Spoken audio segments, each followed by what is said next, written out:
Mas em relação ao templo, por que ele é uma coisa impossível de se imaginar hoje em dia e vai ser possível algum dia? Por causa da localização? Aquilo é um barril de pólvora. Olha, imagina, o judeu ele tá conseguindo agora, por muita articulação política, por muita pressão de parlamentares. Não, mas não é dele, ele não pode chegar lá e vou construir. Não, olha só, foi a primeira vez na história que esse governo caiu de Israel, essa coalizão governamental de Israel, foi a primeira vez na história que os árabes participaram. Muçulmanos participando, já terem deputados, etc., são muçulmanos.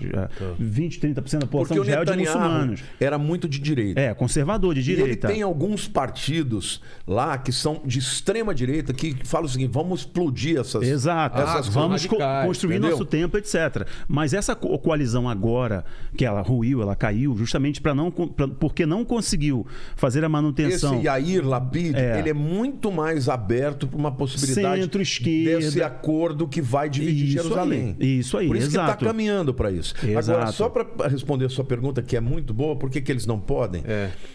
Antes, Israel... nasceu como nação em 1948, no dia 14 de maio, quando o Davi Ben-Gurion estabeleceu a independência do Estado de Israel, que tinha, em dezembro de 47, aprovado uma resolução da ONU, inclusive com o nosso... Com o voto do Oswaldo Aranha. Mas ninguém quis impor. Ninguém quis impor. O Ben-Gurion falou, ninguém vai fazer, eu vou declarar aqui. Ele declarou. No dia seguinte começou a Guerra da Independência, que durou 1 ano e meio. Israel venceu contra tudo e contra todos. Mas Jerusalém estava na mão da Jordânia. Jordânia, a autoridade da Jordânia. A autoridade da Jordânia. É o que chama Waqfa. Quando chegou na Guerra dos 6 Dias, Deus deu a vitória para Israel. Israel desceu, os paraquedistas desceram, entraram na cidade velha tocando chofar e tomaram o Monte Moriá. Só que no dia seguinte eles perceberam o seguinte: se nós não entregarmos de volta esse muro, esse monte aqui, vai dar guerra mundial. É claro. Então Israel fez um acordo com a autoridade muçulmana dizendo o seguinte: olha, nós vamos respeitar. Nós vamos entregar para vocês, mas com uma ressalva. Vocês não podem ter arma aqui dentro. Tá. Quem tem arma aqui é o exército israelense. A polícia de Israel que faz a manutenção. Só que faz a manutenção. Só que lá você entra, são os muçulmanos que mandam. Esse é o status quo. Você tem uma ideia, no ano 2000, Ariel Sharon, que era o antigo primeiro-ministro, ele entrou só de ter visitado aquele monte. Foi um pega pra estourou capar. A antifada. Foram 5 anos de guerra por causa disso aí. Só para te explicar como aquilo é importante. E sensível, o mundo não vai permitir. Por quê? Entendi. Porque ali, consideradamente pelos muçulmanos, é o 3º lugar mais sagrado. É Meca, Medina e Jerusalém. Agora, detalhe, Jerusalém não aparece no Corão. Não aparece. Não existe. Não aparece. Só que existe lá que o Maomé, ele, um dia, numa certa noite, ele viajou até uma mesquita chamada de El-Aqsa, que significa mais longínqua. É a única coisa que fala. Aí, os muçulmanos, depois que Israel voltou para lá, começaram a dizer que a mesquita de El-Aqsa era aquela mesquita que está no monte do templo. Ou seja, esse lugar é nosso também, vocês não podem entrar. Só alguém que esteja de fato empoderado por Satanás, que é o anticristo, para conseguir articular que isso. vai conseguir esse uma coisa acordo. impossível. Não, mas né? peraí. Humanamente falando. Peraí. Perfeito. Humanamente falando é impossível. Mas em nenhum momento da história, desde o estabelecimento do Estado de Israel, nós vimos judeus orando no Monte do Templo.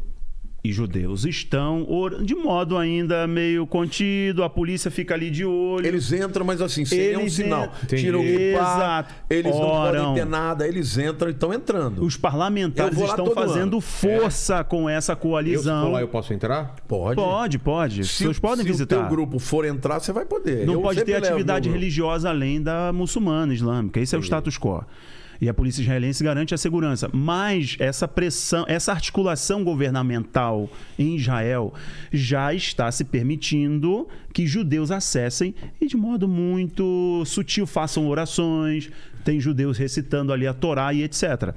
perceba o seguinte, o que comecei falando nesse momento agora do livro do Jared Kushner. O livro do Jared Kushner diz o seguinte: o Benjamin Netanyahu, Bibi, ele queria anexar, estabelecer aquela região dos colonos lá da Judéia e Samaria, que é uma região muito sensível, e dá um pega pra capar. O Donald Trump falou o seguinte, o Jared Kushner falou isso no livro dele, vai sair ainda o livro, foi só uma prévia. Se você, Donald Trump, se você fizer isso, eu não vou defender Israel diante da opinião pública. Ou seja, ele está falando o seguinte, eu vou queimar você na opinião pública, vai ficar muito feio. Ele obrigou o Netanyahu a regredir no plano da colonização daquelas áreas de Judéia e Samaria para diminuir a tensão entre os palestinos e, ao mesmo tempo, ele ofereceria, através dos acordos de Abraão, um socorro econômico para melhorar a vida dos palestinos, que é um caos. E detalhe, isso que ele está falando é muito importante, porque a ONU não aceita outra solução que não seja a solução de dois estados e outra. E eles ainda dizem mais, retornando os territórios... As linhas, né? As linhas de antes da Guerra dos 6 Dias, para 1948. Ou seja, Israel vai ter que abrir mão de muito território. Para que isso aconteça, Israel tem que ter um governo mais à esquerda, já tem. Isso aí. Os Estados Unidos têm que ter um presidente mais à esquerda, mais em consonância com a ONU, e é o que está acontecendo. Por isso que eu estou dizendo, é aquela coisa, eles vão devagarzinho, o gato está subindo no telhado, o gato caiu do telhado, daqui a pouco o gato morreu. É isso aí. Entendeu? Isso tudo está caminhando. Agora, paralelamente, essa guerra no mundo caminhando, eu creio que primeiro vai acontecer uma guerra mundial, que na minha opinião é a guerra de Gog e Magog. Entendeu? Essa guerra... É o Armagedon ou não? Não. É a guerra de Gog e Magog, que está lá em Ezequiel 38.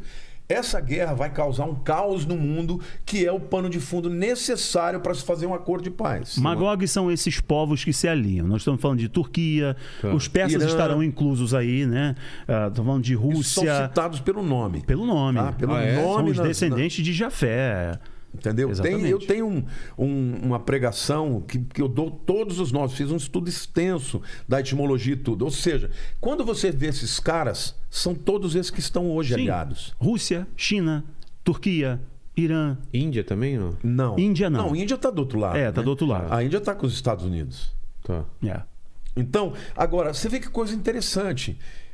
A Pérsia foi a nação que permitiu que o povo de Israel que estava no exílio voltasse. Sim. Então, quando Ezequiel profetizou, ele falou de uma coisa que na época era um oxímoron, né? Um paradoxo, uma contradição. Por quê?